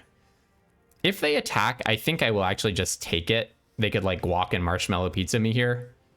So I'd much rather get to slap down my Kunoichi. Spicy oatmeal pizza is so annoying. That is really annoying. My opponent is playing a lot of removal. This set is just packed with removal, so it's not too surprising. Okay, April O'Neil is another great draw. I can make it so that I don't draw any more annoying lands. Oh, cloning of Shredder. So now I kind of want to get a Kunoichi in the bin. Maybe Madam Null goes to the bottom and I keep Cloning of Shredder on top. So I have not played a land yet. So next turn I could play Kunoichi and Madam Null. That's pretty good. 6-5 Kunoichi. Yeah. Okay. Okay. So maybe I do it like that. Oh, wait. I can bring back Karai. That's kind of what I want to do next turn, isn't it? Bring back Karai and start duplicating it? Yeah. Okay. I like this. And then maybe I don't have Madam Null here. Madam Null feels a little greedy, perhaps. Although, I don't know. She actually seems awesome, doesn't she? I can double spell with the Kunoichi. Okay, I think I actually do 2 on top, but just change the order. Put Cloning next. Play the land. Equip. And let's see if they have another removal spell. I would not be shocked. I would not be shocked. I can make their permanents lose hexproof and indestructible, which is actually important if they do this saved by the shell. That is an indestructible trick. Raphael, most attitude. Okay. Okay. My turn. All right, Cloning of Shredder time. I'm so excited I actually get to do this. Create a token that's a copy of it, except it isn't legendary and is a mutant. Do I attack first, actually? This thing has Menace, so I'm probably not blocking it. No, because no way do I want to get my Karai into combat. The only thing about Cloning of Shredder is it gets blanked if they can kill my Karai here. So actually, now that I think about that, is a better move here attack with April and just Kunoichi. Even though I don't get lifelink, I can exile their Raphael. That might be a little bit safer. And then if they kill my Kunoichi, I get to start duplicating it. So it has a sweet ETB effect. That actually seems better, doesn't it? I'm taking a little more damage. Yeah, I actually think that's better because the nightmare scenario is I play Cloning of Shredder, bring back Karai, and they just have another removal spell for it, get in for 1,000,000, right? That would be really bad. So I think I actually am going to Kunoichi here. So we go to blockers, they cannot block with Raphael. And then down comes the Kunoichi. Unfortunately, the thing that makes this a little bit worse is I cannot recast April because I don't have that second white. That definitely makes this a little worse. But if they kill my Kunoichi, then we're just absolutely off to the races. And if they don't kill my Kunoichi, then I have a 4-power trampling lifelinker. I guess I could exile it. Slash, you say. When another creature enters, I take 2. Yeah, that's kind of good. So here's an idea. They'll probably see right through this. But what if I just attack with my Kunoichi? If they don't block, I gain 4 life. If they do block, I get to Cloning of Shredder it, exiling their slash. The issue with that, again, is if they just have a removal spell for the Kunoichi. Now, this is when it attacks, you make it 2/2. Yeah. So I think maybe I just want to have a 4/4 April. That sounds really good as well. And April can't be blocked. Huh, so interesting. Yeah, I'm just going to go for 4/4 April. I mean, it would be really nice to Cloning of Shredder. But here, if they kill my Kunoichi, I'm actually like really happy. So, I don't think I want either of these cards, honestly. Yeah, put them both on the bottom. I mean, I guess Squirrelinoids. Do I actually want the Squirrelinoids? It's good against Slash, but not really good against anything else. It would be a 2/2. Nah, I think that's too little. I don't really want the Squirrelinoids. I have better stuff. And I will take that action and pass. So now I'm just hoping that they kill something better to bring back than Karai. Hopefully they don't play the Ooze. If they play the Ooze, I'm so punished. If they play the Ooze, I'm so punished.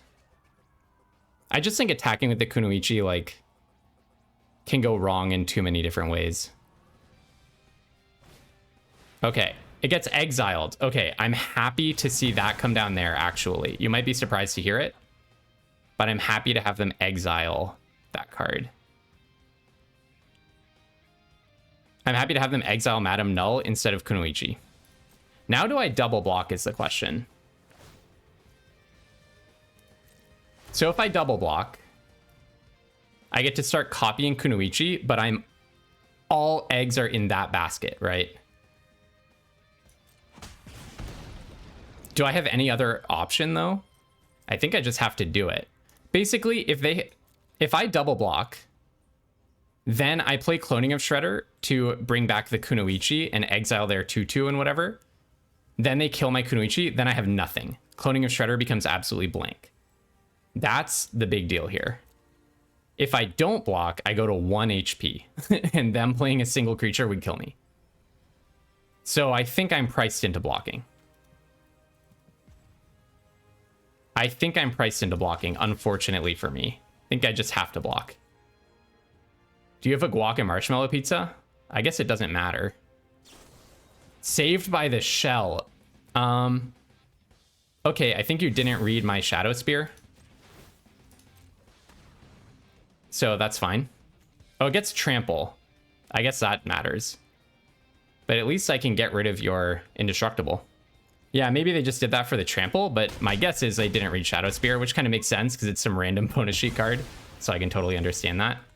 Okay, well, I actually don't hate anchovy and banana pizza. But yeah, now we're going to start trying to go off with Kunoichi. I could also do April O'Neil. I mean, not April O'Neil, Karai. But I definitely think it's Karai. The good thing about Karai is it could rebuild my entire board. So then the question is like, how much do I actually care about that 2/2? Because the enters effect on the Kunoichi is worth their 2/2. If I get Karai, it just fully rebuilds my board. Okay, so actually now maybe I do go for Karai. Ironically, it isn't legendary. So yeah, let's bring back Karai.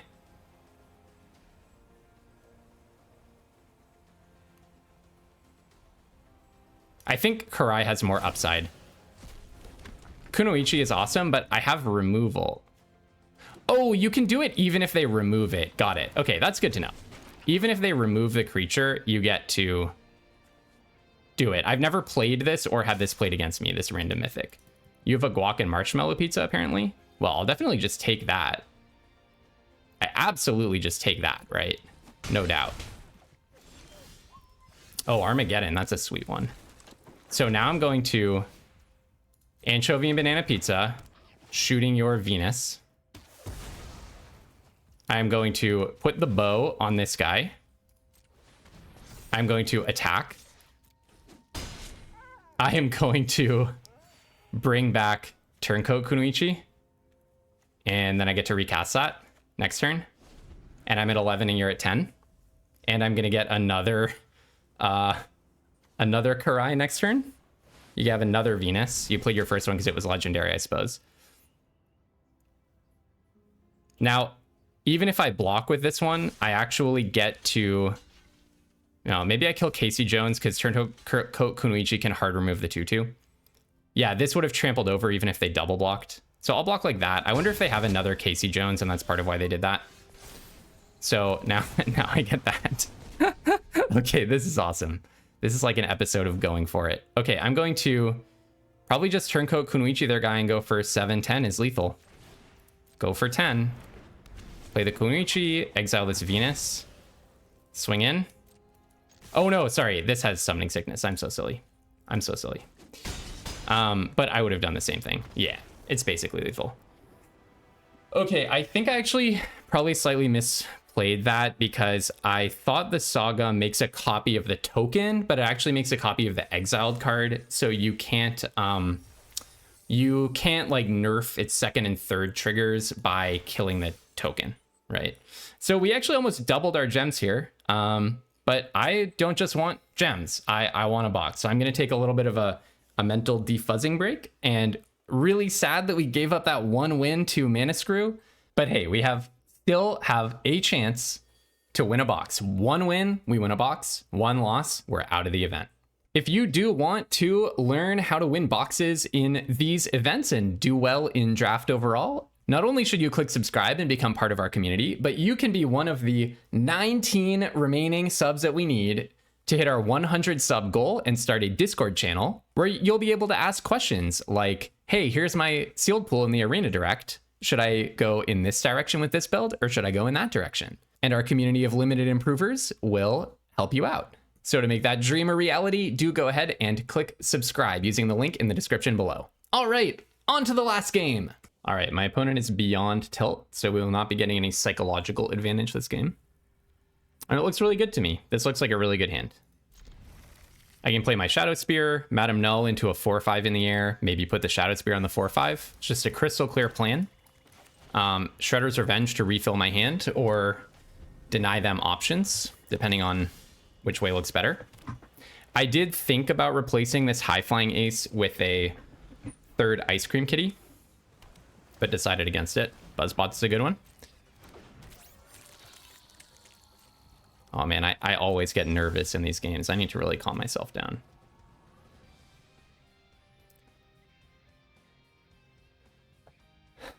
Deep breath. Okay. Just play a Madam Null. And then next turn we're going to hit high flying ace and just make it a big one. No. Okay, this is going to get killed. Is it?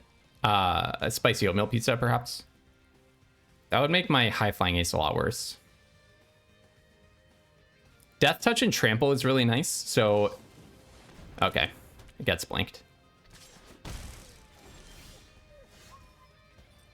So I can flicker it with the Koya, right? Is that a good move?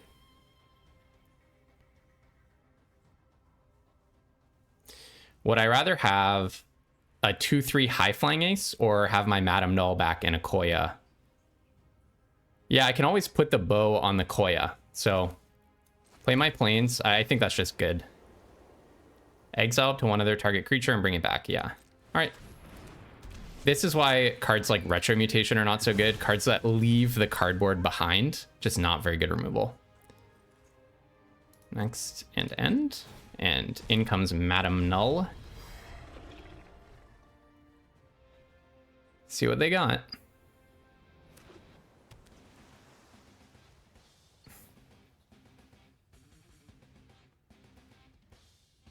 Shredder's Revenge is feeling nice here as a way of just keeping up with whatever card advantage they might put together.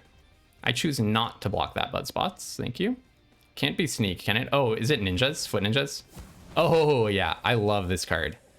They put Ninjutsu on a Divination. Isn't that awesome? Okay, well, now I'm going full aggro on them. Oh, it's the Verminister. So you make a 1-1 rat. Okay. So you make a 1-1 rat, then you can tap, sack 3 rats, and you bring back a creature from your graveyard to the battlefield tapped. Okay. Just making sure I remember what that does. Go to my turn. Ugh, ugly.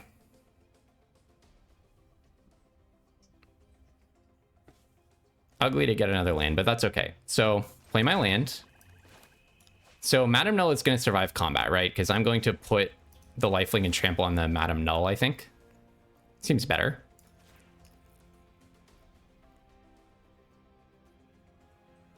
I may get Sewer Valence cammed here. Feels like that might be what is about to happen. You know what? I'm actually just going to do this right now, just to not screw everything up. I don't really know how that could go wrong, but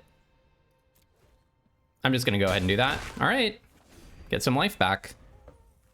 That helps me play Shredder's Revenge. See what they've got.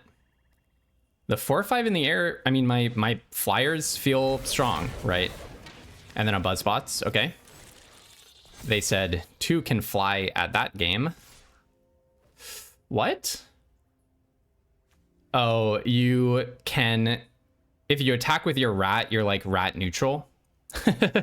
You're rat neutral in a sense, because you basically... So I can take 1 damage to have them not get an untapped rat and put a counter on this guy. So that's worth it. That is worth it. Oh, yeah. Oh, yeah. Okay. So how do we do this? I think what I'm going to do is Oh, I can do a lot of damage here. So I think what I do is I put the... Oh, how do we do this? I could re-equip to Koya and attack, but then they can always just block with Donatello. No matter what, I assume both of my flyers would get blocked, right?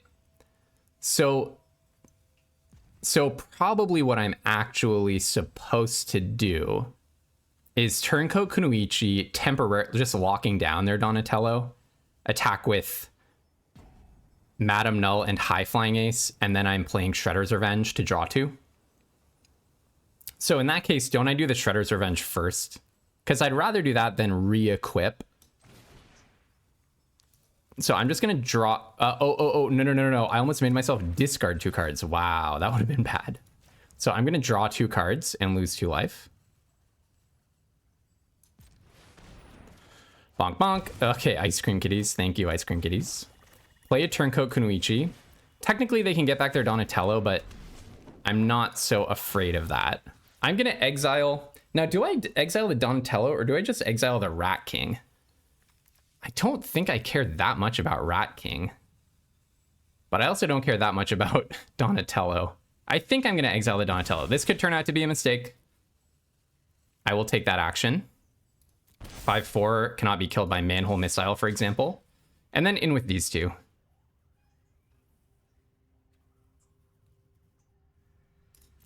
I don't know if that was the best way of playing it, but it was the best way that occurred to me. It was the best way that occurred to me. I just didn't think I could sneak the Kunoichi in. Now, it's really interesting that they did not block with Buzzbots. I just think Donatello is only good if they have specific removal to get rid of this Kunoichi, plus then also a bunch of artifacts.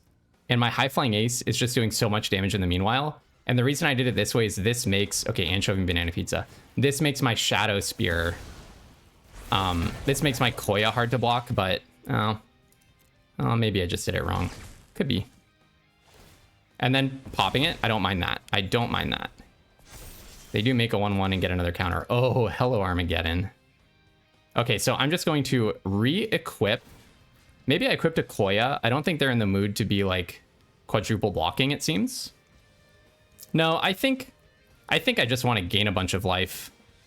I think I just want to gain a bunch of life. Do they have any creatures in the graveyard? None. Yeah, I think it's time to just gain some life, honestly. I can also hop Madame Null if push comes to shove later on. So I'm going to go in with the High Flying Ace.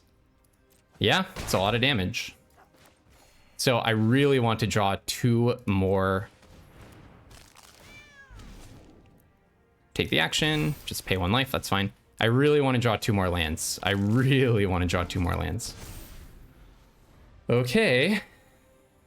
I don't know if I played that whole Kunoichi thing correctly. It didn't seem to go that well for me. But they did spend a whole turn reacting to it. Oh, Northwind Avatar. That's a good card. That's a good card in this situation, isn't it?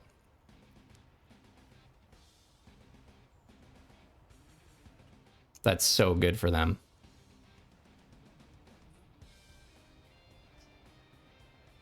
Okay, I really just want to draw 2 lands now.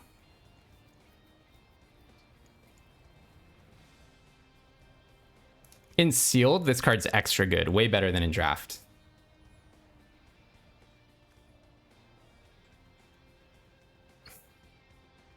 They're looking through their whole Sealed pool. I wonder if I actually just put the Shadow Spear on Madame Null now and attack with that. I could put the Shadow Spear on Madame Null, give Madame Null flying and attack. That sounds kind of interesting. What do they do if I do that? They don't have good blocks, do they? I guess their Verminister can kind of start going off pretty soon.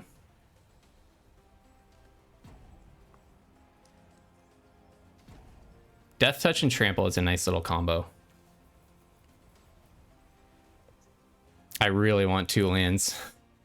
I can't tell you how much I want 2 lands. Is that what they got out of their sideboard? That would be really funny. I guess it's nice with Donatello, isn't it? Fair enough. All right. I'll take that. Okay, that's a land.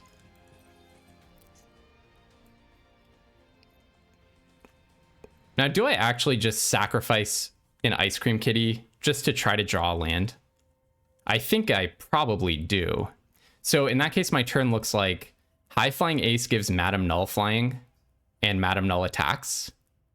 Okay, so hold on. I have 7 mana, so I would pay 4 to give the Madam Null flying, 2 to equip the Shadow Spear, so that's 6. Attack, and then I don't have a Shadow Spear on defense. Okay, maybe not. I feel like one of the Ice Cream Kitties should just sacrifice the other Ice Cream Kitty. Maybe this means I shouldn't have paid the extra 2, but that's okay. The extra life. I really just want to hit a land in the next 2 cards. Nice. Okay. Please, please, please do not Shredder's Revenge me. Yeah, that's all I've got. And I don't think I hop Madam Null without re-equipping the thing to it. So no attacks end. Now they can put a counter on the Northwind avatar and attack with it. Just don't Shredder's Revenge me. And don't counter my Armageddon. That's the other thing I ask. I'm in a position where, okay, well, that's another flyer. I was going to say I can actually win in flyers alone by playing Armageddon at the end of their turn, hopping a creature and attacking for 8, but now they have another flyer. We'll see if they're about to kill High Flying Ace. It could happen.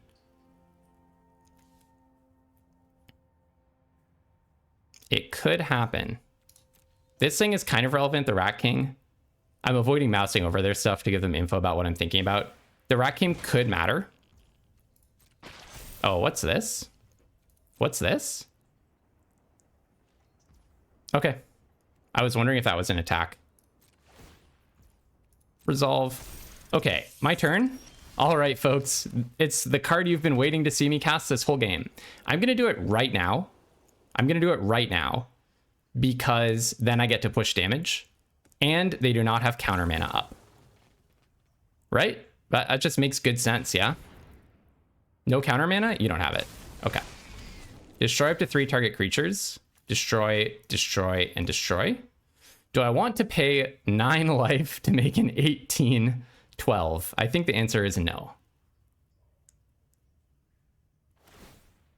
Okay, you can draw a card. Yeah, fair enough. Bing, bing, bing. And do I want to... No, decline. Very important to not pay 9 life. And then I attack with High Flying Ace. I don't think I give them the satisfaction of also throwing away a Koya, right? That's worth damage. So just go in with this guy. Next turn, I can hop my Armageddon and equip Shadow Spear to it. I assume they're going to block, yeah. So it means that Koya will not be a lethal attacker next turn, even with the Shadow Spear on it. I like this because it kind of looks like digging behavior if they do block. If they don't block, I still like it because it means I have 3 lethal attackers next turn. Actually, I have 4 lethal attackers because I can hop 2 different creatures, unless they can kill High Flying Ace here. It does actually let me hop 2 different creatures. Okay, they bring that back, but it's only if you cast it that you get to put a card into your hand. Let's see what they've got. Donatello, drawing a card. Do I dare to dream that I have won this game? Gotta stay locked in. There's a box on the line. Opponent at 3, I'm at 21. We have multiple lethal attackers. If they attack with Buzzbots, I actually just block, right? To just get more information about what's going on. All right. Okay. Now I need to go in the tank. Basically what I'm thinking about is what could they have? Imagine they have Manhole Missile plus Surveillance. Then I would want to hop Ice Cream Kitty and Armageddon. What if I just hop Armageddon and attack with these 3? The problem with attacking with these 3 is they can block the High Flying Ace. So another option is hop the Armageddon and I can bring it back with Karai and then that returns Turncoat Kunoichi. The only issue with only attacking with Armageddon, or the huge issue with that, is that then they do get to just not block, right? Or they get to Surveillance Cam it. But I don't think I'm scared. I guess if they play Surveillance Cam, that gives me good info, right? I really don't want to throw away my high flying ace. I think that's a crucial piece of how I can win. So I think let's try just hopping this guy.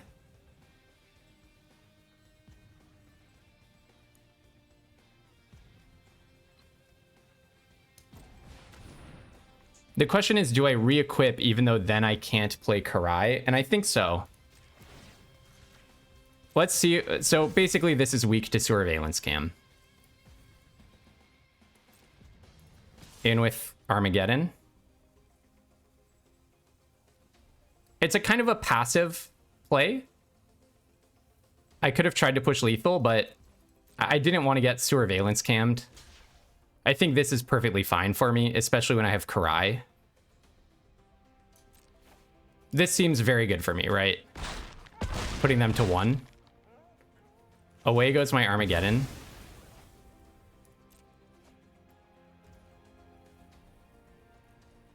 Now, I don't think I play my Karai. I think I'm just going to play a land. I don't think I want to give them that info. And then I'll put this on the ice cream. No, I think I'll put this on Madame Null, because this means she has to get double blocked or else she's a lethal attacker. And let's see what they've got. They do get another turn, so maybe I should have just attacked with everything. If I lose this game, it's going to be a really important one to see all the opportunities I had to win. Krang. Okay, Krang. Let's see what you can draw. 2 cards. 2 cards. 1 blue. We won a box! I won a box of Teenage Mutant Ninja Turtles on the first try. One and done in this event. Holy cow, what a relief. What a relief after dropping a game so early in the run. Holy cow, folks. That is awesome. Look at this deck.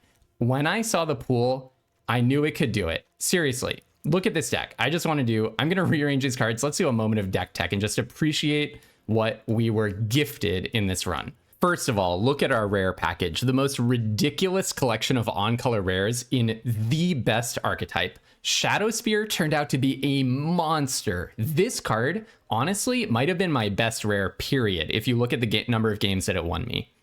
Armageddon, I'm so glad we actually got to play it on that last game. Madame Null, massive overperformer. So ridiculously good with Foot Ninjas in that one game where I just turned it into a 10-10 out of nowhere.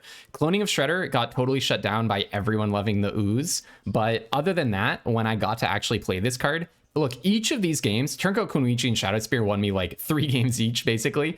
But each of my mega rares managed to, my 2 mega rares and Madame Null, they each managed to, you know, get played and do tons of work. The Cloning of Shredder won me a game, and Armageddon almost certainly won me that last game. I don't know if I would have been able to push through the Flying Army without it. So cool. And then if you look at my sneak package, as it were, I just always had so much interactive stuff going on. It was totally sweet. And of course, the removal, not to mention with the double Turncoat Kunoichi and Armageddon, those were my best removal. But then Koya was so good with the Turncoat Kunoichis and Karai and just flickering everything. Anchovy and Banana Pizza, Make Your Move did good work as well, pushing damage in one of those games. Squirrelanoids, Grounding for Life. And honestly, the Ice Cream Kitties were pretty good. Like, that Ice Cream Kitty accelerated me. I would have hit 8 mana anyways, but it was nice to be able to land that 8th mana to be able to hit the Armageddon in that last game. Last Ronin's Technique was totally sweet as well. That pushed lethal in a game where I'm not sure I would have won otherwise. And then High Flying Ace, 2 totally unexpected MVPs of this game, of this event. Well, maybe not MVPs, but they did good work. Shredder's Revenge, just keeping me up with opponents who had more card advantage in one game, making my opponent discard some random lands, and they had other good stuff going on. But you know, it just like whenever I was sign in blooding myself, draw 2, lose 2, it just felt good. And High Flying Ace pushing the damage in the end. Again, without High Flying Ace, if I replace this with, let's say instead of High Flying Ace, I've been playing Insectoid Exterminator, that one decision alone could have cost me that last game. I do not know if I would have been able to push lethal without having access to flying, and in particular, being able to hop my big stuff. I actually think in retrospect, maybe I should have been on 2 High Flying Aces, partly because it's so good with Madame Null. You play this on 3, and then on turn 4, you're playing a 4/5 flyer for 3. Are you kidding me? All right, folks, if you want to learn how to win a box, do go ahead and click subscribe. Be one of our 19 subscribers who's going to help us hit our sub goal and make a Discord channel where I will help you and my community will all help each other to win a box. I do want to say at the end of this, though, on an actually serious note, Wizards of the Coast has love Wizards, love their product. They have people literally with PhDs in psychology who design this slot machine system to keep you buying in as many times as possible. This is just real talk. And the most dangerous loop you can get into is watching a bunch of these runs online. I know Cheon just posted a run where he won a box. Awesome for him. I'm sure other people online are winning boxes. I just went one and done and won this box on my first run. That is a very selective impression of how these runs actually go. I know for a fact that there have been these events where even like famous content creators do like 18 runs and win 1 or 0. I know LSV in the recent limited championship qualifier, he said he won 1 run out of his 10 for the day 1 draft to get into a day 2 draft, and then he lost a day 2 draft. And he's literally like a Hall of Fame top 5 all-time player. So I really do want to say it's crucial to stick within a budget. Just what I do to keep myself honest is I say this is the number of runs that I'm going to do, and then I stick to it. And this weekend my budget was 3 runs. Sometimes I stop when I get a box, but I got a box in my first try, so I'll do 2 more runs. I've budgeted for it, no problem. But just know what your budget is. And you have to tell yourself in advance, if I go 0-2 on all 3 of those runs, I am done. I am done at that point anyways. Because as I say, the most dangerous pattern you can get into, and I've had this happen to myself, is I say I'm gonna do 2 runs, I go 0-2, then I go 0-2, but I got so close to that win. You know, like I almost won a game, but I feel like I haven't had any success yet. And I feel like my pool sucked. So I'm like, I'll just do 1 more. That 1 more is like $20-$30 to buy in, right? If you're not free to play, if you are free to play, it's how many hours of your life went into collecting those gems. Way more than $20 worth of hours of your time. So I just really want to end on that note. Like, I'm really happy with my success. I enjoy these events a lot, but just make sure that you're not getting into a pattern where you think it's easier than it is, and then you're beating yourself up. These are hard events to win. I got lucky here. I try to post all my runs unless they're so like bad or I have such a bad experience that they're uninteresting. So you can actually go back through this playlist and you can watch me try to win a box in Lorwyn. It took me like 13 attempts to win that box. That was unusually bad for me. In other formats, it's taken me like 3 attempts, 5 attempts. 13 is on the rougher end of things, but I really don't want to give you the impression that this is just a cakewalk and there's something wrong with you, or you just need to do 1 more buy-in to get the box. So really want to end on that note, but I'll be taking my Teenage Mutant Ninja Turtles collector booster box and adding it to that stack as soon as they ship it to me. And good luck in the event, everyone. I'll be back with another one of these tomorrow. Until then, have tons of fun playing Magic, and don't be afraid to splash.